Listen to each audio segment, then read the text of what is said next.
Hello, it's Charles Fockaert, October 31st, 2017, and number 11 in the series of On the Road with Charles Fockaert. This is a takeoff for those of you who haven't heard this already. On the Road with Charles Fockaert that began, I think, in 1967 and went for 20 years. I started this in 2017. I don't think it's going to go for 20 years, but hey. I'd be 84. Hey, you don't know, man. This RV I'm in, 1977 Chevy Mini Winnie, 40 years old this year. You never know what's gonna happen.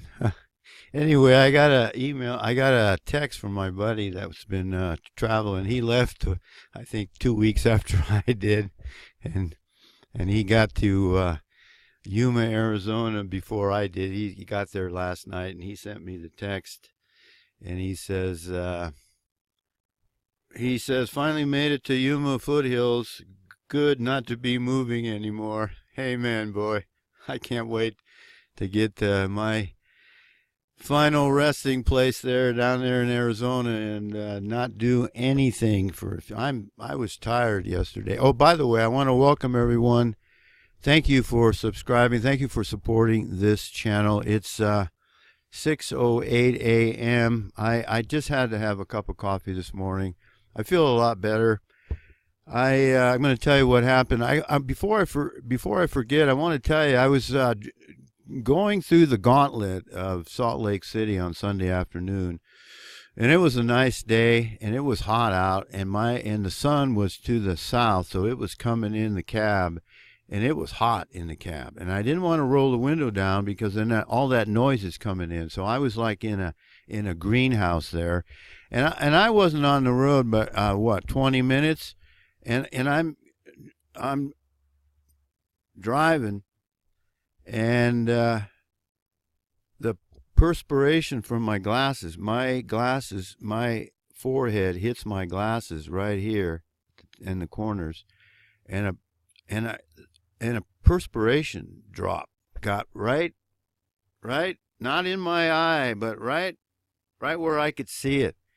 And it went all the way down, and it was there. It was there in that spot the entire time. And I tried to shake it off, and it wouldn't shake off. And I don't have a companion to hand it to and say, hey, could you clean my glasses for me? So I'm driving in this probably the most harrowing experience for me driving in my life, much worse than when I flew, and I got this perspiration drop irritating me, and I tell you what, man, when you read these books and they tell you about how one bad thing happens to the guy after another, and you go, yeah, right. Hey, I mean, this is real life, folks. And I want to talk about how prayer works. I wasn't going to make this video this morning. I was just going to get up and relax a little bit and maybe head out. But the McDonald's here has got a very fast upload, and there's a lot of things I'm not putting in these videos. So, but I wanted to get this in there about the prayer. I don't know anybody that prays anymore. People say I'll pray for you, but you ask yourself, do you really? And I'm not saying a lot of you don't. But I've had other people. I've asked them to pray, and I just wonder if they really did, because you never hear from them. If a guy's praying for you, then he's concerned about you. And he's wanting to know what's going on, and a lot of these people, you don't hear from them. So, but anyway, prayer works, folks. I'm going to show you how I think prayer worked in this instance. As you know, and if you watch the other videos, and I suggest you don't jump in here at chapter 11. You watch the other videos. I asked for prayer. I got to the top of that steep incline, got off on the rest stop, walked around, found out I had a flat right rear tire. Got underneath there and saw brake fluid on the inside tire.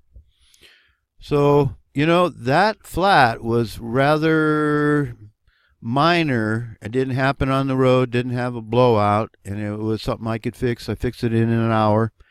And back on the road again, as they say. But that told me I got a problem in the back with the brake line, a leak, and it's probably in the cylinder.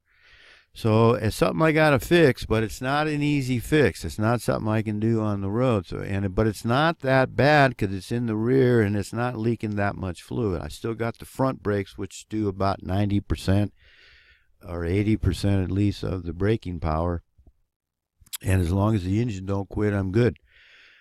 So that's one thing. See, I think, and I've believed this since I was 20, 23 or early 20s, that nothing happens in this world that God, Yahweh, doesn't either allow or cause. So if something happens in your life, He either allows it or He made it happen to teach us, teach you, teach me a lesson. So there's something to learn from these incidences.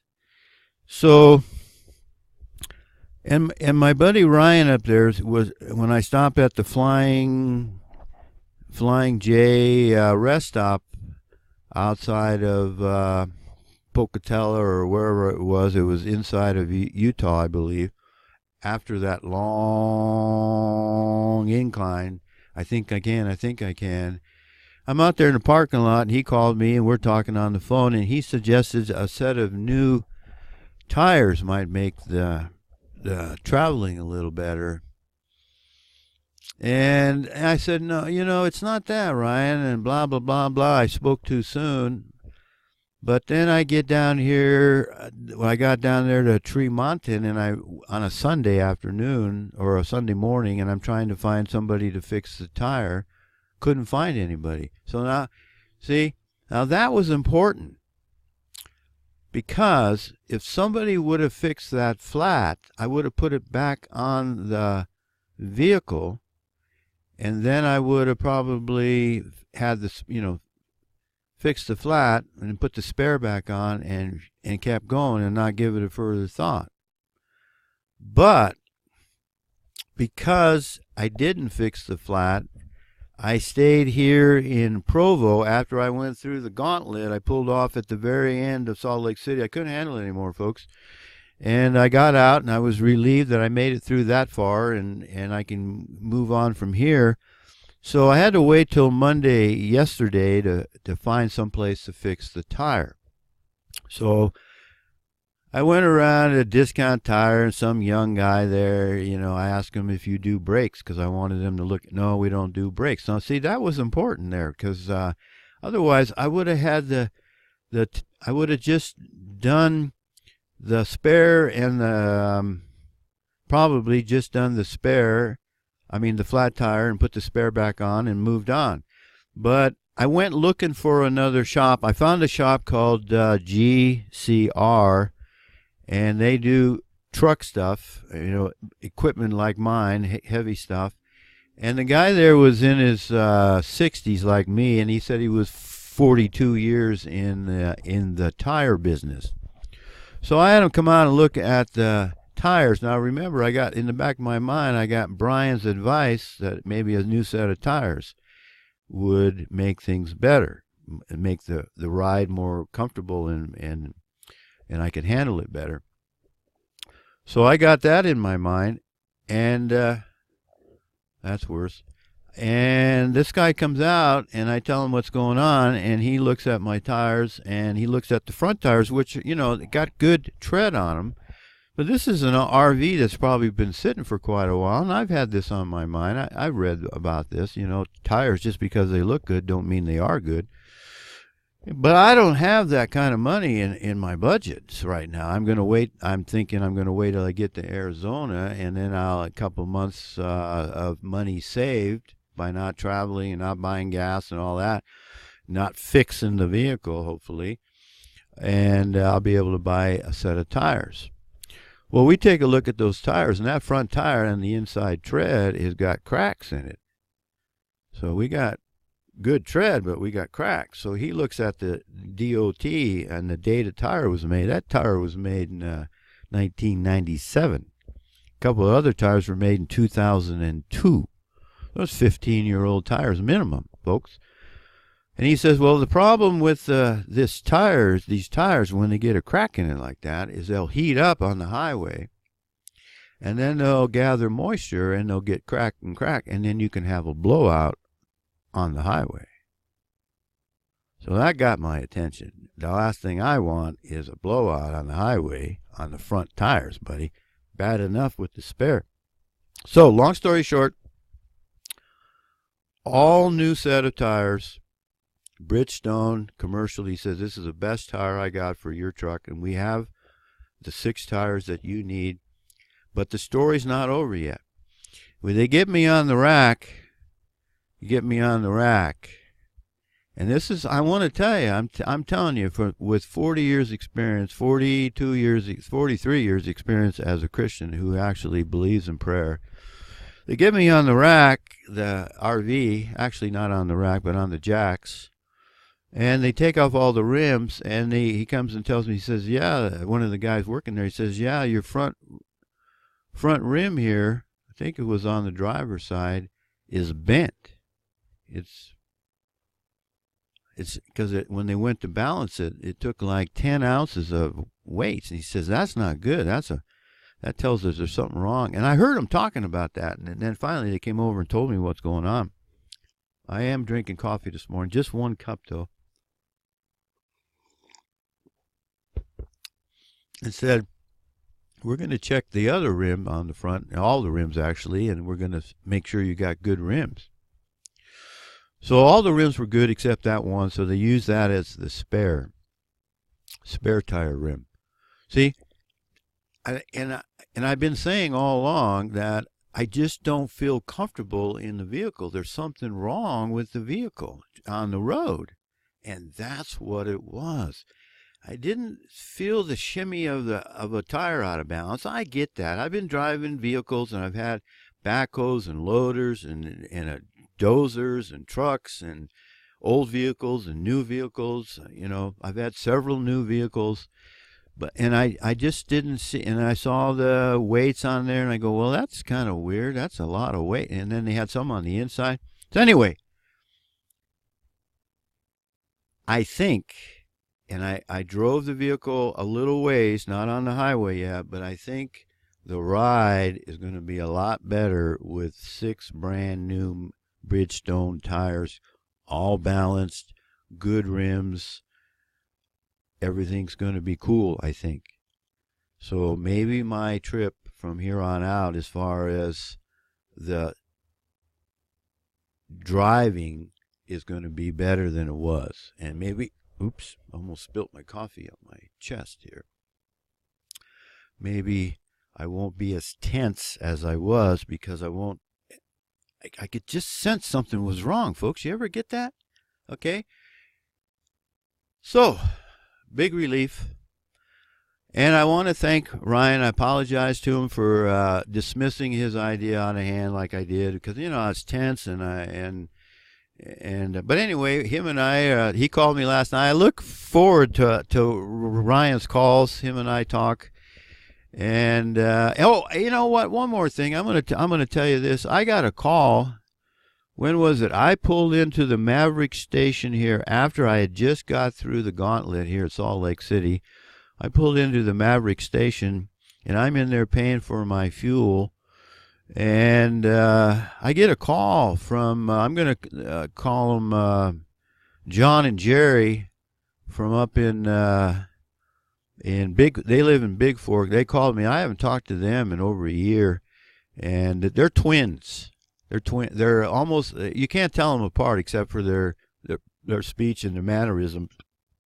And they called me and said, I told them, well, can you call me back? And they called me back in a few minutes, and we talked for over an hour. And they said, Charles, we apologize for not getting a hold of you, but we've been sick. They worked up in Libya, and they got that asbestos in their system.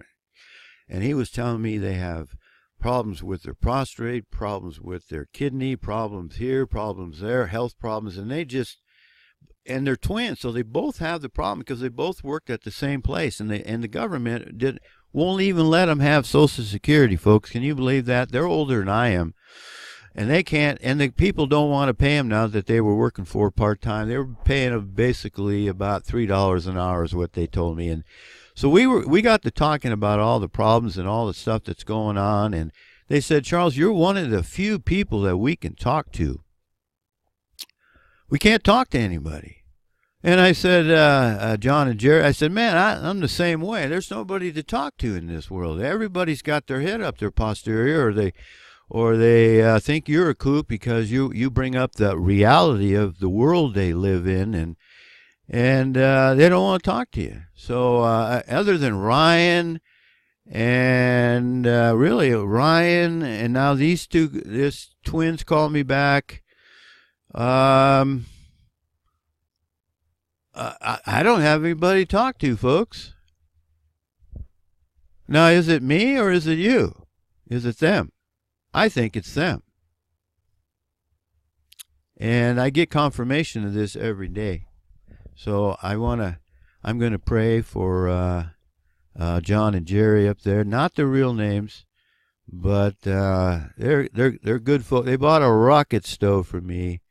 And they know what's coming, and they understand what's going on in this world, but they don't know about the Esau Edomites yet. And they I could tell they're a little when I mentioned the J word there.